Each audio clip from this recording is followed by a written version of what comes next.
Bienvenue sur RTV, bienvenue dans votre émission On en discute. Aujourd'hui, j'ai le plaisir d'accueillir Jean-Pierre Guénot qui vient de sortir un livre, La tentation du chaos de Jean-Pierre Guénot.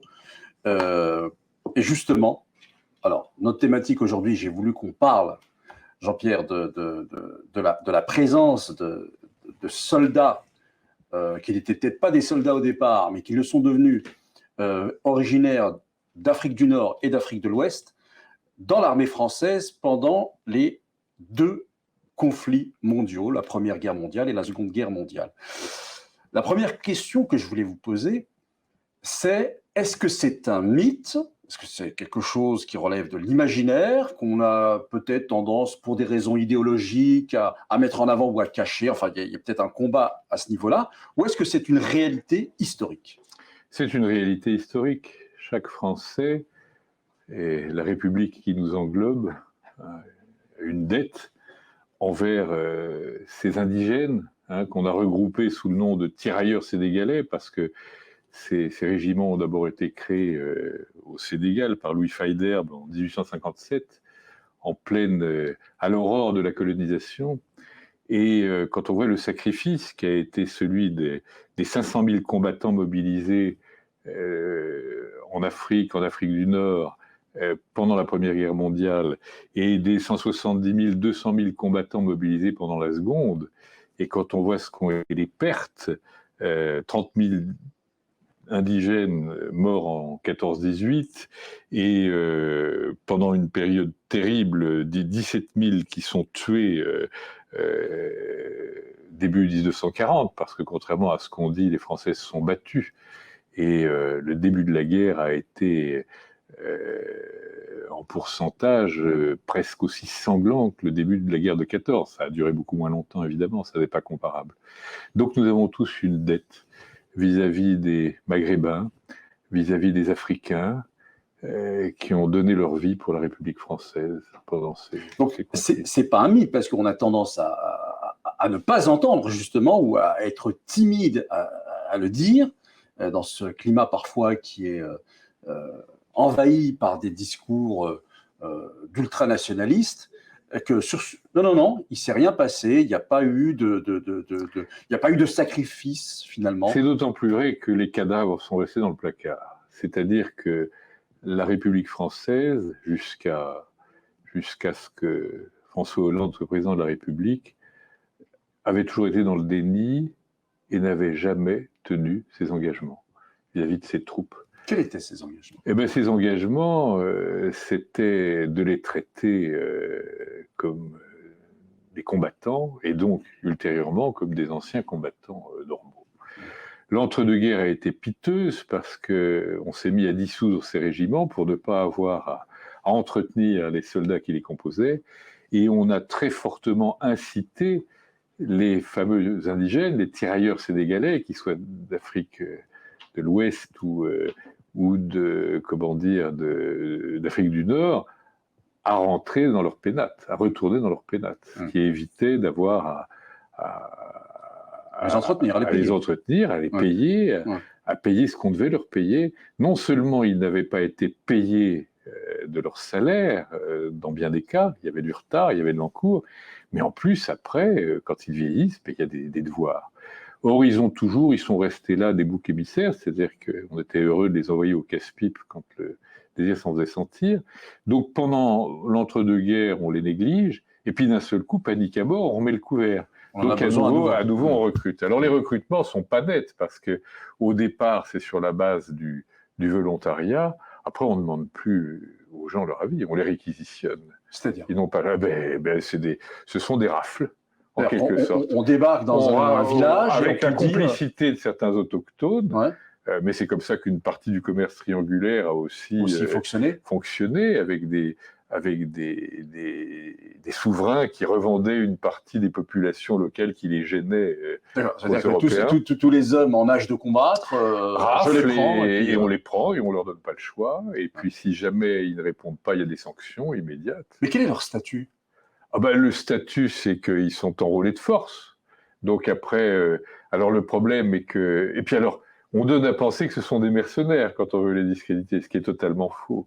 Et en fait, il y a eu de la part de toutes ces troupes une générosité qui a été renforcée parce que pendant la guerre, contrairement à la Seconde Guerre mondiale, contrairement au maréchal Pétain qui méprise les indigènes, De Gaulle comprend très vite que la seule voie du salut, c'est de rallier les colonies. Et en fin de compte, on dit souvent que la France a été libérée par les Américains, voire par les Russes, en oubliant que dans cette histoire, les Américains ont attendu bien longtemps avant de venir à la rescousse. Il a fallu attendre Pearl Harbor. Les Russes avaient leurs propres intérêts. Les Américains, comme les Russes, avaient des idées derrière la tête pour l'après-guerre, l'après-seconde guerre mondiale, en pensant que leurs empires respectifs allaient pouvoir s'étendre. Les Américains devaient nous mettre sous assistance avec des billets de banque américains, avec tout un système. C'est arrivé par la suite. La seule générosité dans toute cette histoire, on la trouve, la pure générosité, il faut dire beaucoup de bien des Américains, on leur doit quand même beaucoup. On doit aussi aux Russes, malgré sacrifice russe, dans la mesure où Staline a sacrifié son peuple d'une façon hallucinante. Mais les gens qui sont la plus belle générosité, on la trouve chez les indigènes. Parce que, au bout du compte, alors De Gaulle leur fait miroiter le fait, pendant la Seconde Guerre mondiale, que s'ils aident la France combattante à se libérer du joug de Vichy et des nazis, leur tour viendra. Et il était sincère, De Gaulle, il avait toujours été à terme pour l'indépendance des colonies. Le problème, c'est que pour plein de raisons, les engagements n'ont pas été tenus. Les sources de la guerre d'Algérie, c'est d'abord la conquête de l'Algérie, conquête éclair, entre 1830 et 1850, c'est Oradour-sur-Glane tous les 15 jours.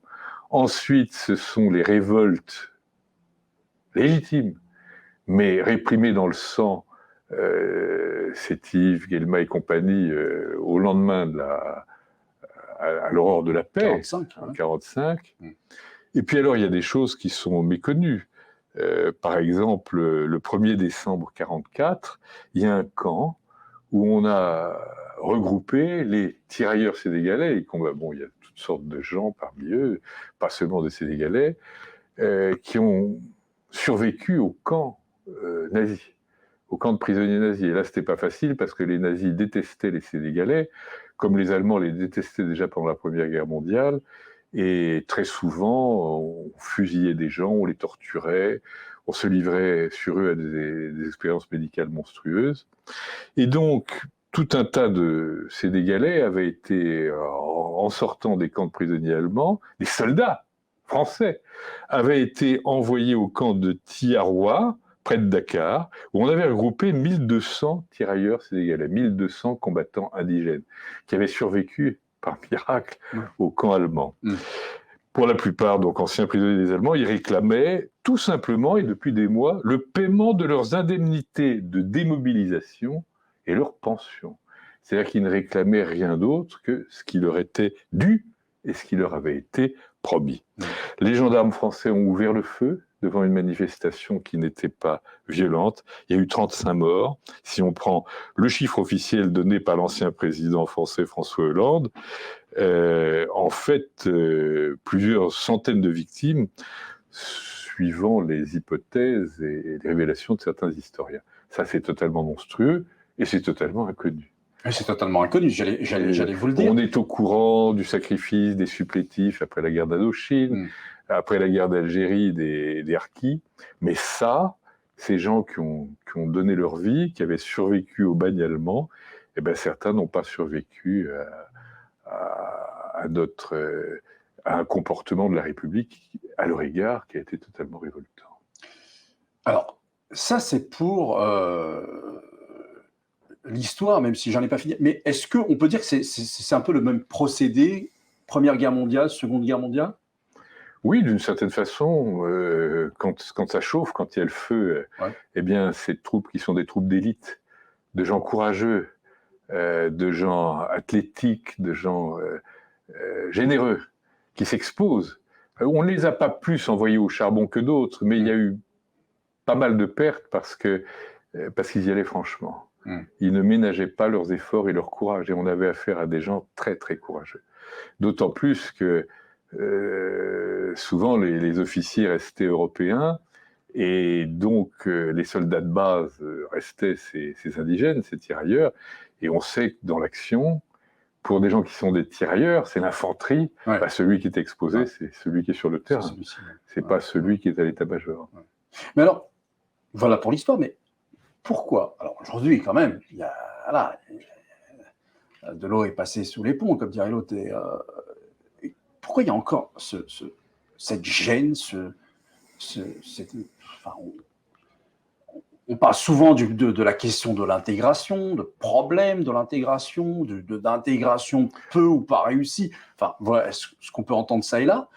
Mais est-ce que on a l'impression quand même qu'on est toujours dans une espèce de déni, parce que vous le disiez tout à l'heure, on entend souvent que c'est l'Amérique qui a libéré l'Europe. Très bien. Bon, oui, effectivement, les États-Unis ont une grande part de responsabilité dans cela. Les Russes également, vous l'avez dit, le sacrifice du peuple russe. Quant aux Africains, c'est timidement dit. Il y a régulièrement la question de savoir s'il est bon ou pas de les inviter au défilé commémorant la fin de la guerre, que ce soit la première ou la seconde. Oui, parce qu'on est toujours dans le déni, parce que il n'y a pas un bord politique qui n'ait joué avec le feu, ouais. En cautionnant le rejet des migrants, des sans-papiers, et en oubliant à quel point les indigènes ont permis à la République française de vaincre dans des périodes décisives, aussi bien pendant la Première que pendant la Seconde Guerre mondiale, comme par exemple le débarquement sur la Côte d'Azur. Ouais. Voilà, donc c'est comme ça, et c'est simplement parce que la France véhicule deux types de boucs émissaires traditionnels, le juif et l'arabe. L'arabe depuis Charles Martel et même bien avant, le juif depuis des périodes ancestrales. C'est lamentable, c'est un contresens total. Nous sommes en pays chrétien et les premiers sans-papiers, les premiers migrants de l'histoire étaient trois. Ils s'appelaient Joseph, Marie et Jésus. Ouais. Ils étaient pourchassés par un tyran qui voulait leur mort. Et voilà. Et donc tous les chrétiens qui sont dans l'esprit du rejet et qui ont des boucs émissaires sont dans un contresens absolu. Et d'ailleurs, ils devraient relire un peu les propos de leur souverain pontife, parce que même si certains papes chrétiens ont des côtés ringards par moments, ça n'empêche pas que si on relit ce qu'ils ont écrit sur les migrants depuis 5 générations de papes, beaucoup de chrétiens radicalisés devraient relire dans le texte ce que leurs papes ont pu écrire. Ça leur servirait de leçon. Et pourquoi, Jean-Pierre Guénot, est-ce que, alors peut-être là ce serait le volet plus politique de la question, pourquoi François Hollande, lui, en parle et reconnaît davantage Parce que la gauche a eu plus tendance à avoir le courage. Il y a des sujets tabous pour un homme politique. La peine de mort, les migrants. À chaque fois que vous vous opposez à la peine de mort, à chaque fois que vous exigez que l'on traite les prisonniers dans les prisons en êtres humains, ou à chaque fois que vous vous opposez, que vous abordez le problème des migrations, si vous n'êtes pas dans le sens d'un certain nombre de réactionnaires, vous perdez des voix. D'accord. Donc il faut avoir beaucoup de courage pour ne pas perdre de voix. C'est ce qui fait qu'y compris à gauche, énormément de gens jouent avec le diable et viennent toucher sa cuillère. Et c'est lamentable, mais c'est comme ça. Et on pourrait faire le lien justement avec votre livre, La tentation. Oui, parce que la tentation du chaos, c'est la tentation du rejet. En fin de compte, c'est l'esprit du rejet. Ce livre a été fait, comme j'en avais fait un déjà avant le précédent quinquennat, où j'essayais de rappeler les perles, les phrases magnifiques de Gaulle, de Jaurès et de Saint-Exupéry, qui se sont mobilisés, et dont 2 sur les 3 ont sacrifié leur vie pour la collectivité. C'était une arme de guerre contre l'abstention. Eh bien, autre arme de guerre contre l'abstention, bon, les présidentielles sont jouées. Maintenant, on arrive dans la trajectoire des élections législatives du Parlement. Et là encore, la tentation du chaos, et c'est la tentation du rejet, dans la mesure où la plupart des candidats n'ont aucun projet et donc aucun souffle. Ils ne brillent que par des anathèmes, des imprécations et des rejets. C'est quelque chose d'effarant. Alors j'ai voulu, dans ce livre, rappeler ce qu'étaient les grands projets qui ont transcendé le XXe siècle. Il y en a un qui est ignoble, qui est Mein Kampf. Malheureusement, le projet d'Adolf Hitler a tout d'un projet. Il a tout ce qu'il faut. C'est un vrai projet de société, putride. Et puis il y a de beaux projets. Il y a ce qu'imagine et ce qu'espère De Gaulle dès 1941, repris par le Conseil national de la résistance, repris à nouveau par De Gaulle en 1958. Il y a le programme commun de la gauche en 1972. Il y a les 110 propositions sur la base desquelles François Mitterrand va être élu. Et puis il y a un document que les gens ne connaissent pas souvent. En 1943, De Gaulle rêve de la rédaction d'une nouvelle déclaration universelle des droits de l'homme. Il s'adresse à Simone Veil, pas la femme politique que l'on sait, mais la philosophe, celle qui meurt de la tuberculose à Londres en 1943. Avant de mourir, elle attend le temps de lui balancer un prologue, non pas à une déclaration universelle des droits de l'homme, mais je cite, à une déclaration universelle des devoirs envers l'être humain. C'est pas tout à fait la même chose. Albert Camus publie cet essai à titre posthume en 1949 en disant que c'est une des plus belles choses qu'on a écrit sur la civilisation. C'est un vrai projet. Et à la fin de La tentation du chaos, je cite le fabuleux discours qui est celui de Chaplin à la fin du film Le Dictateur, film cité par le président de l'Ukraine lors du Festival de Cannes. Il a cité une partie de ce discours. Ce qu'on ne sait pas, on est tellement hypnotisé par Charlot qui fait un peu le singe en jouant comme le dictateur parce qu'il est son sosie et puis parce que avec sa moustache et parce qu'il joue avec le globe comme avec un ballon. Ce qu'on oublie, c'est le discours qui est à la fin.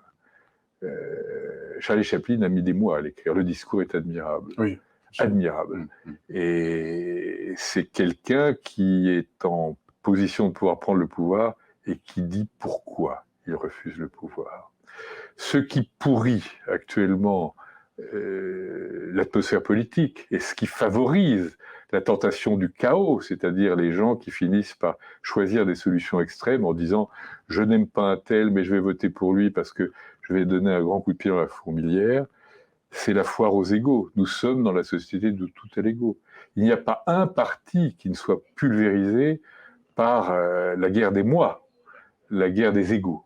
Et il est là le drame actuellement, c'est qu'il n'y a pas de souffle, il n'y a pas de projet, il n'y a pas de générosité, parce que la seule chose que la plupart des candidats aient à mettre en avant, c'est leur petite personne ou bien des rejets. Donc je mets en avant mon ego, je rejette l'Europe, je rejette ceci, je rejette cela, je rejette les autres, je rejette les migrants. Tout ça est très fatigant, très destructeur et au bout du compte infiniment mortifère. Et c'est donc qu'on a politiquement dans cette culture des moi aucune raison de regarder la vérité historique. Non, dans l'état actuel des choses, non, parce que la guerre des égaux, c'est la guerre des pouvoirs. On a choisi la solution la moins pire, mais on voit qu'on a à nouveau affaire à un président auquel on ne peut que souhaiter la réussite. Parce que s'il échoue, comme il a en partie échoué dans une grande adversité pendant son premier quinquennat, ben, c'est pas bon pour la République. Donc si on souhaite le bien de la République, on ne peut que lui souhaiter le succès. Mais pour qu'il y ait succès, il faut que la cécité disparaisse. Or, malheureusement, cette cécité demeure. Dans certains cas, ce serait risqué pour lui de reconnaître encore plus que ne l'a fait François Hollande cette partie de l'histoire de France. Non, mais c'est pas là que ça se joue. Ça se joue sur le fait de reconnaître que les Français vont pas bien. Ouais. Et reconnaître qu'ils vont pas bien, c'est pas leur donner raison. C'est ne pas se contenter d'accumuler des mesures, mais c'est développer un vrai projet de civilisation, un vrai projet de société avec deux maîtres mots, éthique et humanisme. On reste dans une forme d'ultralibéralisme très dangereux. On continue à casser les services publics. Il y a une grande hypocrisie. On n'arrête pas de dire du bien de la justice, du système de santé, du système éducatif, des forces de l'ordre, mais on n'arrête pas de les assécher. Aujourd'hui, on ne trouve plus de profs de maths. On est en train de privatiser l'enseignement public. Aujourd'hui, la justice a des délais considérables parce qu'elle manque de moyens et d'effectifs. Aujourd'hui, les hôpitaux sont dans l'état qu'on sait et on n'avait pas attendu le Covid pour le savoir et rien n'est résolu. Rien n'est résolu. C'est-à-dire que le quoi qu'il en coûte n'a jamais fonctionné pour tous ces gens-là. Je veux dire, la première chose à faire, la Chine n'est pas un modèle de démocratie, mais depuis 20 ans, la Chine a revu sa copie, elle a revalorisé la fonction des enseignants, leur salaire, et ils commencent à en toucher les dividendes, même s'il y aurait beaucoup d'autres critiques à émettre.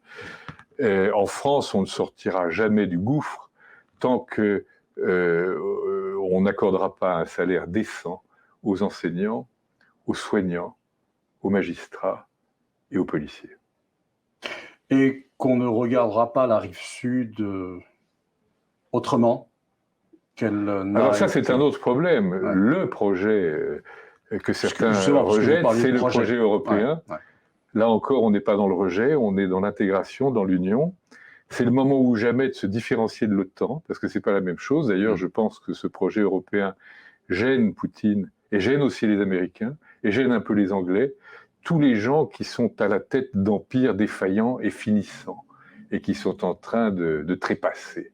Alors évidemment, il y a un sursaut de la part de tous ces gens-là. Le seul défaut de l'Europe jusqu'à présent, ça a été un projet beaucoup trop financier, pas assez culturel, pas assez humaniste. Et puis surtout, c'est un projet qui n'englobe pas assez la Méditerranée, qui n'englobe pas assez l'Afrique du Nord, les pays du Maghreb, alors que c'est vital. L'Europe ne se résume pas à l'Est, au Nord ou à l'Ouest, quand on l'oppose à des choses qui sont plus à l'Est. Il y a aussi une Europe de la Méditerranée, il serait temps d'y venir. Il serait temps d'y venir, grand temps d'y venir, ne serait-ce que pour penser toutes les plaies qui ne s'éteindront même pas avec la disparition de ceux qui ont été leurs acteurs. La guerre d'Algérie reste un sujet tabou, reste quelque chose de terrible. Voilà. Alors on rejoint en boucle le problème de tous ces indigènes auxquels nous devons tant et vis-à-vis desquels nous avons une dette qui commence à s'éclaircir, mais pour beaucoup il était trop tard. C'était fini, donc même si leurs héritiers... Alors comment en vouloir à certains de la deuxième, troisième génération, parmi les gens d'origine maghrébine, qui se radicalisent, parce que certains pensent qu'on a très très maltraité leurs ancêtres, leurs grands-parents, leurs arrière-grands-parents. Donc il faut comprendre aussi qu'il y a cette méfiance, cette défiance vis-à-vis d'une république qui, pendant longtemps, a été le bourreau de ses meilleurs alliés et s'est vautré dans une ingratitude terrible. Et se radicaliser serait aussi une tentation. C'est aussi, ça fait partie de la tentation du chaos. Chacun devrait se mettre à la place de l'autre. Ouais. En fait, c'est un peu ça. Il suffit d'analyser la langue de bois qui accompagne tout ça. Pendant la guerre d'Algérie, on parlait de pacification.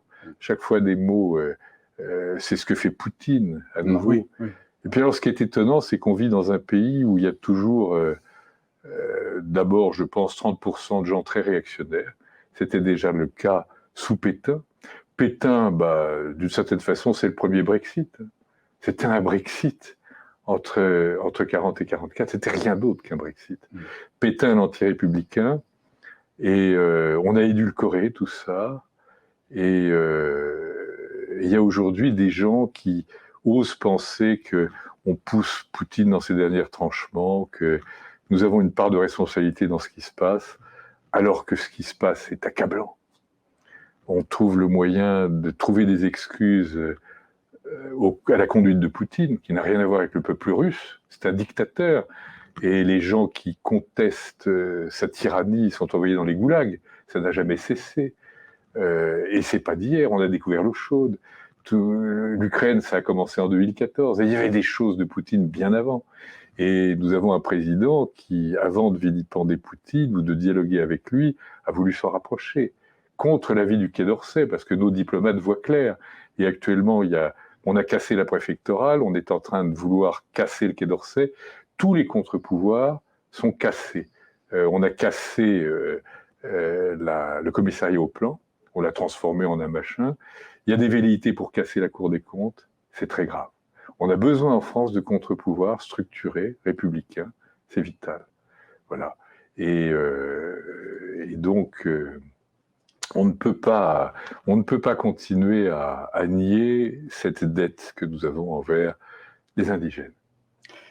Merci Jean-Pierre Guénot à nouveau. Donc, je vous invite fortement à lire le livre La tentation du chaos. Et je vous dis à très bientôt sur RTV pour un nouveau numéro de votre émission. On en discute. Au revoir.